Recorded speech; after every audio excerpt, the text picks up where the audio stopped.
Assalamualaikum warahmatullahi wabarakatuh. Selamat datang di YouTube SMA Negeri 1 Majenang. Oke, ini adalah podcast pertama kita. Bersama saya, Endang Triwayuningsih. Kali ini kita akan bertemu dengan salah satu guru muda di SMA Negeri 1 Majenang. Cantik, lalu menarik. Siapa lagi kalau bukan yang satu ini. Hai Ibu. Halo juga Ibu. Oke, bisa perkenalan dulu biar netizen di sana bisa kenal ya. Boleh. Oke, sebelumnya perkenalkan dulu ya. Nama saya Diatur Ngatiko. Nah, di SMA Negeri 1 Majenang ini biasanya dipanggil Ibu Diah. Oke, Ibu Diah. Ngajar apa, Bu? Di SMA Negeri 1 Majenang saya mengajar mata pelajaran pendidikan seni budaya. Pendidikan seni budaya itu berarti partnernya dengan Pak Sudiono ya? Iya, Pak Dion. Oke, Pak Dion. Sejak lama nih mengajar di SMA, sejak kapan? Berapa lama di sini? Udah 1 tahun sih, Bu. Ya, jadi masuk ke sini tuh tanggal 2 Januari 2020, jadi udah 1 tahunan ya, baru 1 tahun ya. Iya, 1 tahun. Berarti baru banget lulus atau gimana nih? Iya, jadi baru banget lulus. Dulu tuh lulus wisuda Oktober, terus Desember daftar, terus Januari langsung ngajar di sini. Alhamdulillah. Oke, berarti setelah lulus langsung mengaplikasikan ilmunya ke anak-anak ya. Betul sekali. Dan itu juga belum seperti sekarang ini yang secara daring gitu betul. ya. Dulu tuh kita sempat tatap muka dulu ya Bu, sebelum akhirnya ada pertemuan jarak jauh seperti ini. Oke. Dulu ketika kuliah itu pendidikan seni budaya itu seperti apa sih? Ini netizen tuh banyak yang pengen tahu tuh gimana. Kalau di perkuliahan tentunya beda banget ya Bu sama waktu di SMA atau SMP dulu. Soalnya kalau di perkuliahan itu kita lebih lebih fokus gitu ya, lebih spesifik gitu. Jadi lebih mendalami ilmu yang dipelajari. Beda sama waktu SMA. Kalau SMA kan kita hanya tahu dasar-dasarnya aja paling ya, menggambar ya tahu menggambar apalah, cuma bentuk apa-apa gitu. Terus musik ya paling cuma dikenalkan dengan yang dasar-dasar saja. Tari malah nggak ada sama sekali di waktu SMA ya. Iya, jadi waktu kuliah tuh bener-bener terjun langsung dan materi yang dipelajari tuh dalam banget gitu. Oh, lebih berarti spesifik sih. Berarti pendidikan seni itu dari budaya itu tarinya ya? Iya, kalau saya kebetulan ambilnya pendidikan seni tarinya. Pendidikan seni tari, tapi ketika pengaplikasiannya di sekolah itu menyeluruh, ada seni betul, rupa, ada seni tari, ada musik. juga seni musik, tapi bisa bisa di tiga-tiganya ini? Ya insya Allah bisa, cuma kalau lebih mendalam ya ke seni tari, lebih ini. Oke. Asiknya apa sih mempelajari seni budaya atau apalagi secara khusus itu seni tari? Kalau asik tuh asik banget sih Bu, kalau ditanya asik. Beneran deh, seni itu gimana ya? Karena tujuan dari pembelajaran seni tari, seni itu kan buat rekreasi salah satunya ya, rekreasi siswa. Jadi ketika anak-anak udah ruwet sama pelajaran-pelajaran yang memusingkan gitu ya, kayak mungkin matematika, fisika, atau kimia gitu, di seni ini perannya adalah untuk merefresh kembali otak mereka. Jadi buat dia senang-senang gitu, rekreasi, udah pusing-pusing, kita nari bareng, kita nyanyi bareng, atau ngegambar gitu kan. Jadi anak-anak lebih terrefresh gitu otaknya. Itu asik banget sih kalau seni. Iya, asik. Karena seni itu memang untuk seni itu kan untuk semua orang tuh beda-beda ya. Keindahan itu beda-beda setiap orang levelnya. Tapi ada juga loh orang yang sama sekali kalau misalnya ketemu seni ini langsung takut, langsung gimana ya, langsung khawatir. Itu kenapa itu? Itu saya juga nggak tahu ya sama orang kayak gitu.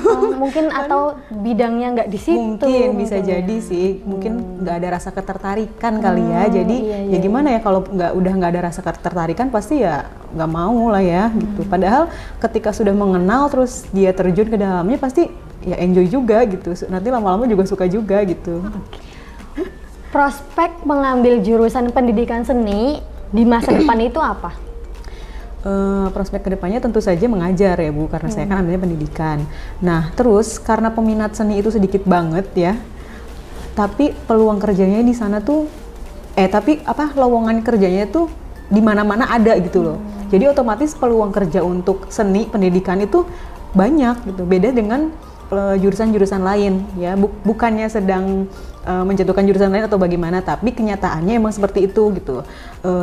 Contohnya seperti jurusan pendidikan fisika atau matematika, kimia dan lain-lain itu udah banyak banget Ya, iya nggak? Banyak banget. Jadi contohnya aja kayak di SMA Negeri 1 Majenang.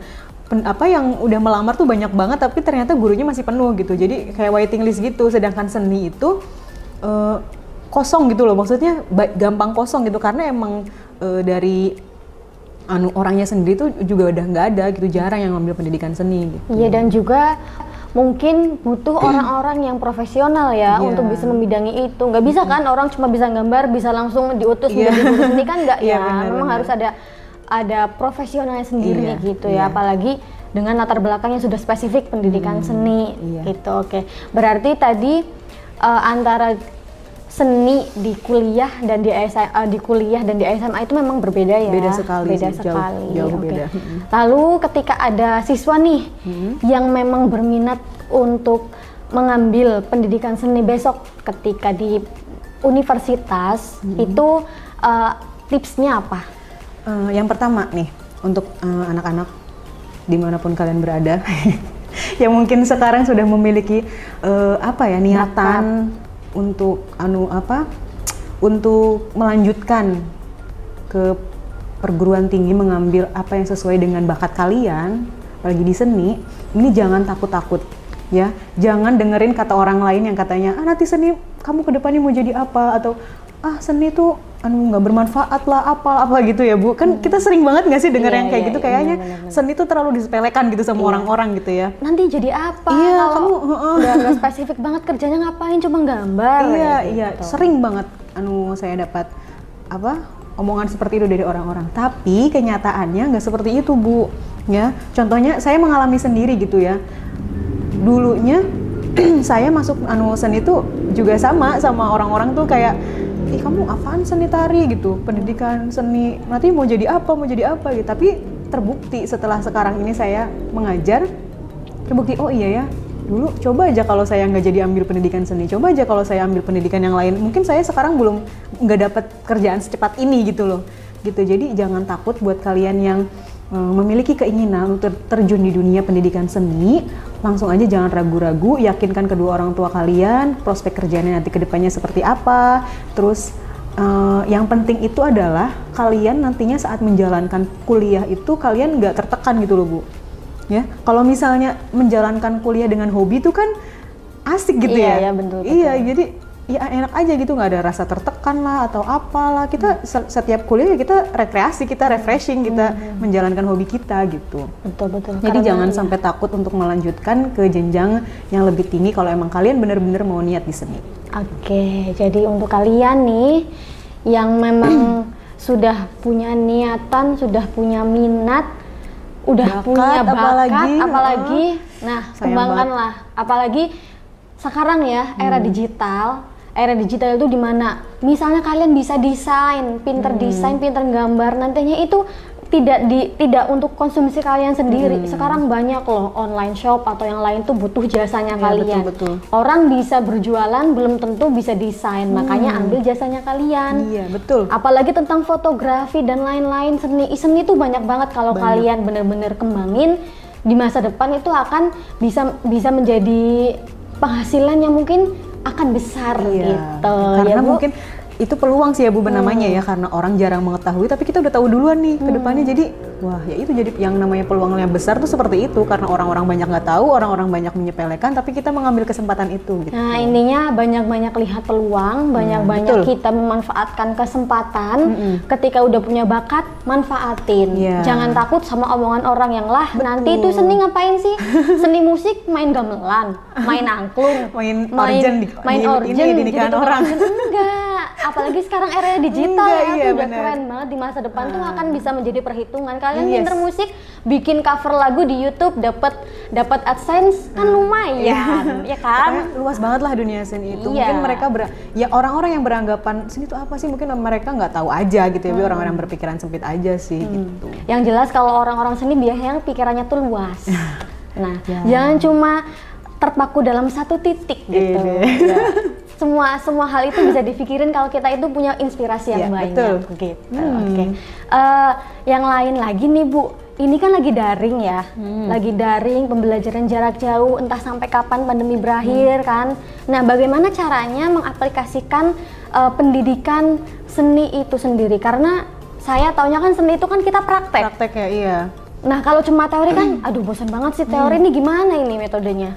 Nah kalau misalnya untuk saat ini ya, jujur saya juga kerasanya kayak, aduh kok kaku banget sih kayak gini. Soalnya setiap kali pembelajaran dulu waktu masih pertemuan langsung ya, saya tuh arahkan semua siswa satu kelas itu nggak boleh ada yang diem, Bu.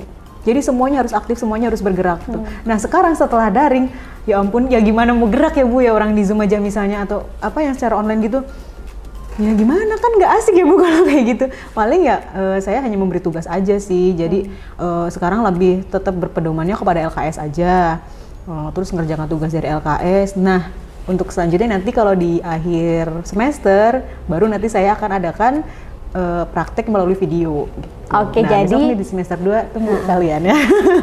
Tunggu. Iya, selama ini tugas seni nggak berat-berat, bahkan ya nggak menyusahkan gitu ya. Mungkin kayak kalau yang dari mata pelajaran lain kan kayak aduh tugas mulu, tapi seni tunggu di akhir ya. Tunggu. Semester akhir kalian bikin video satu-satu ya, suruh nari. Surprise ini ya. Surprise nari, oke. Oke. Kemarin kita buka Q&A di Instagram resmi SMA Negeri 1 Majenang dan ini tuh banyak ya pertanyaannya, apalagi pertanyaannya sungguh sangat berbobot. Mungkin ini dari alumni atau dari memang alumni yang sudah kuliah gitu, jadi pertanyaannya tuh memang berbobot. Wow. Nah, kita pilih Jadi beberapa. ya, jawabnya nanti. Kita pilih beberapa karena pertanyaannya hampir sama. Paling ada beberapa aja yang kita tampilkan. Kayak pertanyaan pertama nih. Bagaimana peran seni dan budaya di masa modern saat ini? Nah, kalau untuk perannya sendiri di era modern sekarang, otomatis ya yang jelas itu melestarikan budaya ya Bu, melestarikan budaya warisan dari leluhur kita gitu. Soalnya kan di era sekarang tuh hampir tergeser gak sih Bu sama budaya-budaya dari luar gitu. Apalagi sekarang K-pop, merajalela, wah di mana-mana itu apalagi murid-murid SMA tuh sasaran utamanya itu gitu ya, pasarnya gitu. Sekarang siapa sih anak SMA yang nggak tahu BTS, yang nggak tahu Blackpink, yang dan yang How you like that gitu ya. Saya taunya cuma itu doang sih. Saya juga sih. Oke, berarti perannya selain itu apa lagi? Perannya jadi kita tuh apa ya, sebisa mungkin untuk tidak sampai diambil alih gitu oleh budaya-budaya luar sana gitu. Jadi pengennya ya budaya kita sendiri gitu. Kita harus bangga sama budaya kita sendiri. Orang budaya Indonesia juga banyak kok bagus-bagus gitu ya. Karena kalau misalnya di saingan apa di apa sih namanya? Dibandingkan dengan budaya orang luar, misalnya yang Korea kita ambil aja contohnya K-pop ya.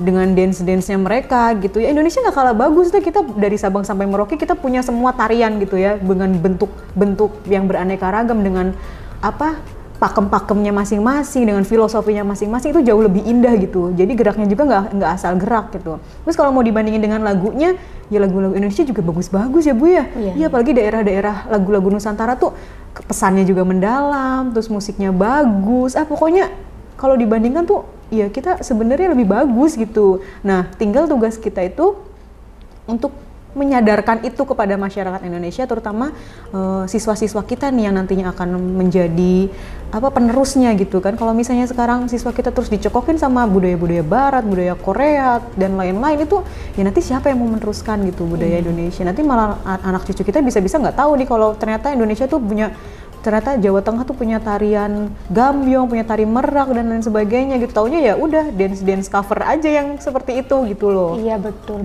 Apalagi mungkin peran dari kita itu ya untuk bisa memberikan pemahaman ya kepada anak-anak, atau mungkin ada beberapa orang yang memang dengan kreatif bikin ibaratnya ada mix antara budaya-budaya yang ada di Indonesia di mix lagi untuk lebih modern. Jadi anak-anak mengenalnya bisa lewat situ gitu mungkin ya. Kita bisa menyesuaikan dengan dengan kondisi anak-anaknya sendiri ya. Jadi biar anak-anak tuh mikirnya nggak kuno-kuno banget gitu ya. Ternyata budaya Indonesia juga ada nih yang yang kelihatannya fresh gitu, nggak yang jadul-jadul atau gimana gitu. Ya mungkin lebih di packing dengan yang lebih menarik gitu ya. Oke. Lalu pertanyaan yang kedua, apakah berkecimpung di dunia seni itu menjanjikan dan masih diminati di era digital saat ini? Tadi udah sedikit dibahas ya, ya kan tadi ya prospek kedepannya gitu, sama juga sih jawabannya itu menjanjikan banget sih kalau menurut saya ya yang merasakan. Karena gini Bu, dari peluang kerjanya aja nih ya, ini saya menceritakan diri sendiri. Waktu saya masih kuliah semester 4 ya, itu tuh udah ada sekolah yang nanyain loh, udah kayak ngajar di sini aja besok, gini-gini, atau terus bahkan waktu liburan semester tuh ada sekolah yang langsung narik saya buat ngajarin anak-anak gitu. Jadi wah kok kayak gini ya, kok ternyata semenjanjikan ini gitu. Karena belum banyak nih, apalagi di Majenang kan, guru seni, apalagi guru tari di Majenang tuh belum ada kan ya, baru di sekarang saat ini baru saya gitu. Jadi kalau ditanya menjanjikan ya menjanjikan sih ke depannya. Apalagi nah untuk guru-guru ini tujuan utamanya apa sih yang pengen diraih itu apa? PNS kan ya. Pasti banyak buat guru-guru yang berlomba untuk menjadi PNS, ikut CPNS gitu ya. Nah, betul. Untuk di seni ini peluangannya kalau menurut saya lebih besar dari peluang yang mata pelajaran lain sih ya, karena kemarin saya sempat mengikuti juga CPNS 2019. Itu saingannya satu sekolah tuh paling cuma 10, 9, paling banyaknya 20 gitu. Sedangkan saya nanya-nanya ke teman-teman guru yang lain, saingannya berapa Bu? Sampai ratusan. Bener. Banyak banget itu. Apalagi kalau mapel-mapel UN tuh. Iya, ratusan, tapi yang diambil tuh paling cuma 2 satu sekolah gitu kan. Jadi, wah ternyata seni ya enak ya, maksudnya nih, ya menjanjikan gitu. Habis Budiah ngomong gini, jangan-jangan nih banyak yang peminat seni, nanti ujung-ujungnya banyak lagi nih pesaingnya. Wah, parah gimana ya? Aduh, saya salah ngomong nggak boleh. Wah, nggak apa-apa. Saya belum lulus sih soalnya PNS, besok bisa saingan saya bertambah ini. Iya, bagaimana ini nggak apa-apa. Tapi nggak apa-apa lah, namanya rezeki udah diatur. Iya, ini sharing ilmu. Betul ya. Kan jadi kita nggak mau sukses sendiri ya Bu, maksudnya betul. Apalagi ini khusus untuk alumni SMA Negeri 1 Majenang, untuk anak-anak di SMA Negeri 1 Majenang. Ya siapa sih yang nggak senang kalau misalnya kita dari alma mater yang sama terus bisa mengharumkan nama SMA Negeri 1 Majenang, sukses bareng-bareng, kan senang gitu ya Bu ya. Betul, karena kita nggak tahu ya takaran sukses setiap orang itu seberapa gitu, beda-beda. Ada orang yang senang ketika sudah lulus itu udah merasa sukses. Ada yang orang udah punya pekerjaan tetap, takarannya itu namanya sukses. Jadi jangan pernah membandingkan kesuksesan satu orang dengan orang yang lain gitu loh. Apalagi kalian tiba-tiba nggak kepilih, misalnya kepengen milih jurusan seni tapi nanti nggak bisa lolos, mungkin nanti kalian bisa ambil jurusan yang lain, nanti kalian tetap mengembangkan minatnya kalian, bakatnya kalian itu di yang lain, jadi kalian punya ilmu yang lengkap. Betul gitu sekali. Ya iya, karena zaman-zaman seperti ini tuh sungguh bener-bener kalau kita mau mengeksplor diri, mau mengembangkan diri, bener-bener bisa akan berkembang gitu, akan bisa termanfaatkan dengan baik lah. Benar, dengan media-media yang mendukung saat ini ya Bu ya. Jadi, cuma main Android, ada aplikasi-aplikasi desain mainan di situ bisa untuk dikenalin ke orang gitu ya. Iya. Mendukung sekali sebenarnya ya media-media. Betul, apalagi dengan relasi. Jangan lupa nih untuk kalian, jangan terlalu sibuk dengan kegiatan kalian sendiri, tapi kalian berhubungan dengan orang lain, karena kalian nggak bisa hidup sendiri ya kan Bu? Betul. Iya, sosialisasi itu penting.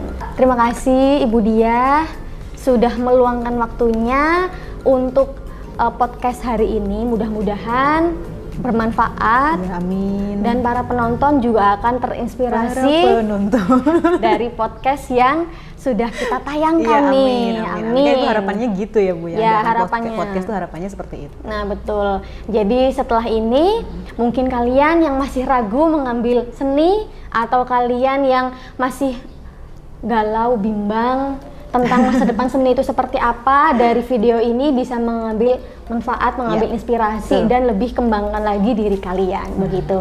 Terus juga kalau misalnya mungkin nanti ada pertanyaan, langsung aja bisa datang ke Bu Endang. Ada pertanyaan sekitar seni, bisa langsung sekitar seni ke saya. Gitu. Oke. Atau komen juga. Atau komen di bawah. Ya. Nah Bu, sebelum udahan nih ya podcastnya, kita tutup dengan yel-yel ya. Oh, ada yel-yelnya? Ada dong, seni budaya punya yel-yel kita. Jadi setiap selesai pelajaran tuh siswa kita yel-yel dulu biar semangat. Gitu. Saya ajarin ya. Ajarin ya, gini. Tangannya gini. Nah, nanti kalau saya bilang seni budaya, Ibu jawab salam seni, salam budaya, ho ya. Oh iya. Ho-nya yang kenceng. Gampang. Langsung ya? Ya, oke. Siap. Seni budaya, salam seni, salam budaya, ho ya. Yeay. Terima kasih. Wassalamualaikum warahmatullahi wabarakatuh. Sekian podcast kali ini. Nantikan podcast-podcast selanjutnya di YouTube SMA Negeri 1 Majenang.